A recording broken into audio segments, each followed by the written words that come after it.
Donc salut à tous les amis, aujourd'hui on se retrouve pour l'analyse du phénomène Cyril Gane.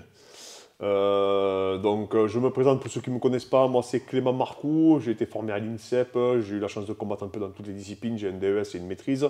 Fred combat aussi en MMA, il a commencé le jiu-jitsu brésilien à l'âge de 15 ans et il est de formation, il est ingénieur en génie civil. Donc on est propriétaire du FMC Performance Center et on va vous faire une présentation de Cyril Gane. Alors pour cette analyse, comme je suis très ami avec son entraîneur Fernand Lopez et son préparateur physique Ryan Gillet, j'ai eu la chance d'échanger avec eux. Je ne vous donnerai pas toutes les infos qu'ils m'ont données, mais on en a sélectionné pour ne pas spolier, parce que là, ils combattent bientôt contre Francis. Mais j'ai trouvé que c'était très intéressant ce qu'ils ont mis en place. Donc, Cyril, c'était un monstre, hein, je l'ai vu à l'arrêt, physiquement, c'était un monstre. Il fait 195 cm, il fait à peu près 114 kg, et il a 206 cm d'allonge. J'y reviendrai un peu sur son physique par la suite. En fait, Cyril, pour moi, la particularité qu'il a, c'est que quand on le voit en photo, on se dit il est vraiment étroit, il a les clavicules étroites, d'accord, même s'il a une belle ceinture scapulaire, même si on voit qu'il a un trapèze supérieur qui est vachement prononcé et un muscle sternomastoïdien aussi qui est vachement développé. Mais quand on le voit en vrai, il fait paraître beaucoup plus large, d'accord. C'est ça dans sa posture, parce que la posture aussi a une incidence en fait sur l'effet visuel que vous allez voir. Tout à l'heure, on disait qu'effectivement, il aurait pu être bodybuilder, hein, Cyril, mais je pense qu'il aurait pu être tout. On voit déjà, il a des insertions qui sont remarquables, déjà au niveau des pectoraux. Il a de super deltoïdes, même si ses pectoraux prennent le dessus. C'est pas un point faible, mais c'est un retard. Il a des triceps qui sont vraiment très bien développés, des biceps longs, un brachioradial vraiment très développé également. On peut le voir là. Donc vraiment, le corps, vous avez vu, hein, on en revient toujours pareil.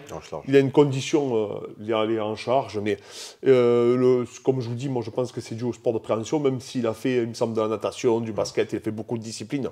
Mais ce qu'on s'aperçoit, c'est qu'il a vraiment une condition qui est exceptionnelle pour un poids lourd, hein, de ce gabarit. C'est voilà. C'est quand même 114 kilos. 114 kilos propre, hein. Quand on voit comment il est, c'est waouh, c'est incroyable. Pour les membres inférieurs, il n'y avait pas grand chose à dire. Il a un très beau quadriceps, pareil, triceps solaire remarquable. Il n'a pas un fémur ou vraiment quelque chose, un tibia long ou quoi que ce soit. Il n'y a pas une particularité, hein, génétique. Là, on peut s'apercevoir qu'il a un radius qui est plutôt court, mais par contre qu'il a un numérus qui est plutôt long. D'accord.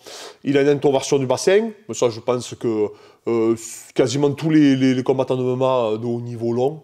Donc il a un physique un peu qui s'apparente à celui d'un sprinter, hein, qu'on pourrait voir. Et on ne le voit pas là, mais il a un grand dorsal qui est surdéveloppé. C'est un point commun qu'ils ont avec Francis Ngannou. Donc on s'est rapproché, comme je disais, avec Ryan Gillet. Tu peux parler un peu de la prépa qu'il a alors. Donc, il s'entraîne du coup au MMA Factory qu'on ne présente plus avec Fernand Lopez et toute la team. Donc il a une prépa physique 3 fois par semaine, donc avec Ryan Gillet. Donc on a vu pas mal de vidéos, on sait ce qu'il fait maintenant. Donc ça sort un peu de l'ordinaire quand même. Ça sort un peu de l'ordinaire, il fait de la neuro, c'est ce qu'on avait parlé. Donc Ryan, lui, maîtrise son sujet. Et là, il faut savoir qu'en fait, il m'a dit que depuis, et c'est là où c'est très intéressant, il a mis l'accent vraiment sur le travail de force pour ce combat. Donc ça fait des mois en fait qu'ils sont sur un programme spécifique de force.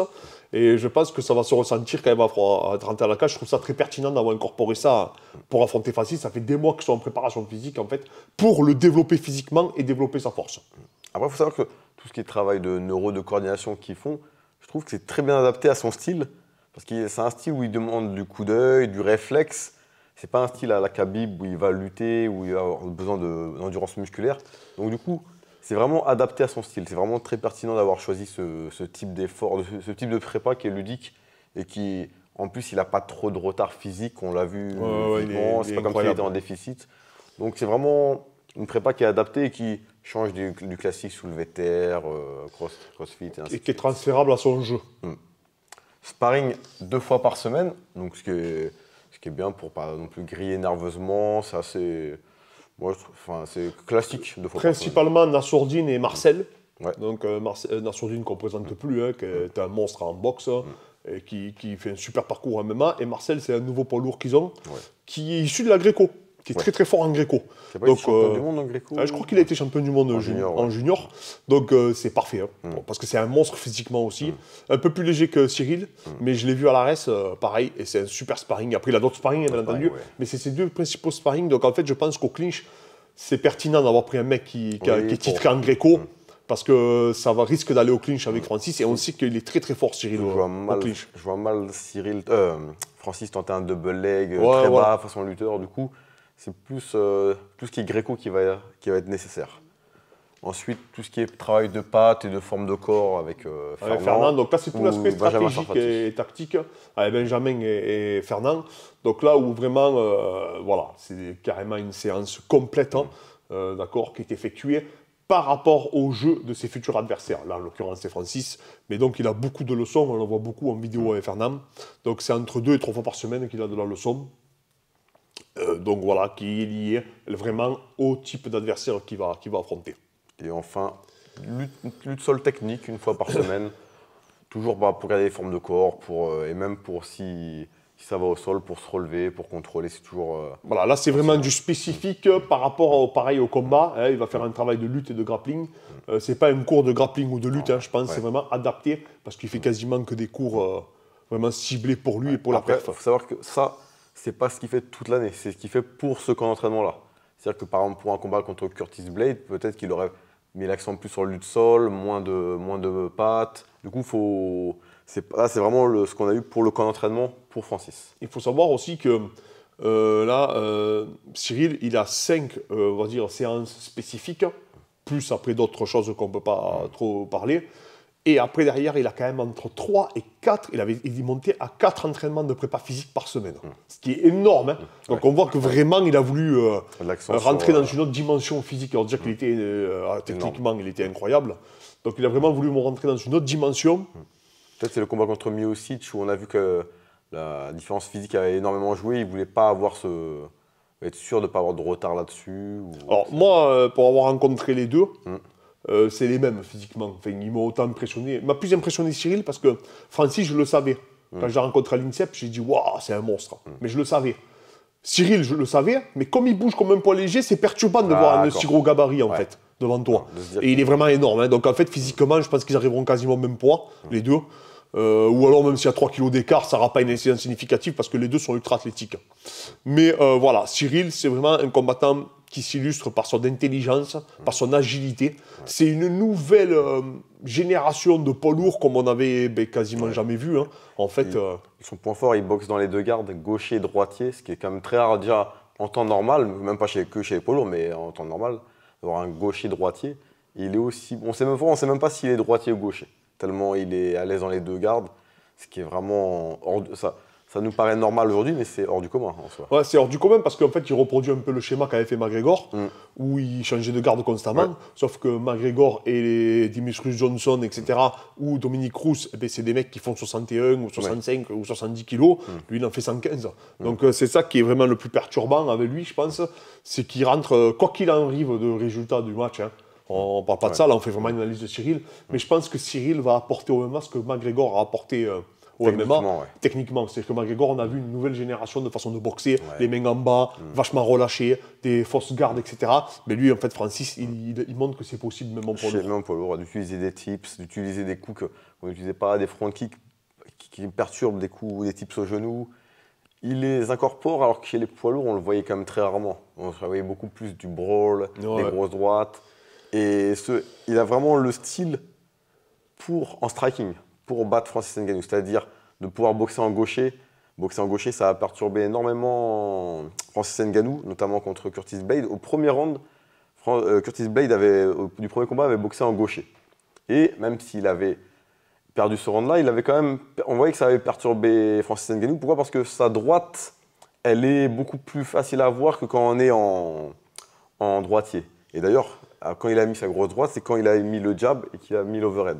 Du coup, Cyril boxe en gaucher et c'est le seul gaucher qui va c'est le seul qui va boxer en gaucher qui va affronter. Du coup, c'est quand même le style pour perturber Francis. Non, mais attention, Cyril fait déjouer tout le monde. Sa force à lui, c'est de vous faire déjouer. C'est-à-dire que Volkov, Derek Lewis, tous les mecs qu'il affronte, il les fait déjouer. C'est sa spécialité. Maintenant, après pour Francis, il faudrait que Francis arrive. C'est celui qui va réussir à imposer son game plan. Là, c'est pas une question de niveau. C'est celui qui imposera son game plan qui va gagner. Mais pour revenir donc aux qualités intrinsèques de Cyril, en fait, je pense qu'il y a eu des tournants dans le MMA. On a eu, Je pense que le premier combattant complet, c'était Marco Ruas, je pense. Ouais, Voilà, qui avait une bonne lutte, une bonne boxe, une bonne sol, etc. Et après, maintenant, voilà, après, bon, bien sûr, mais ça, c'est arrivé par la suite, Georges Saint-Pierre. Mais dans les catégories lourdes, je pense que là, c'est vraiment un tournant. En fait, Cyril fait partie, est en train d'ouvrir la voie à une nouvelle génération de poids lourds qui ne sont pas seulement complets, mais qui en plus ont l'agilité en fait, de poids léger. Oui, parce qu'en plus, aussi, on a parlé de complet, mais il faut savoir qu'il a un très bon sol.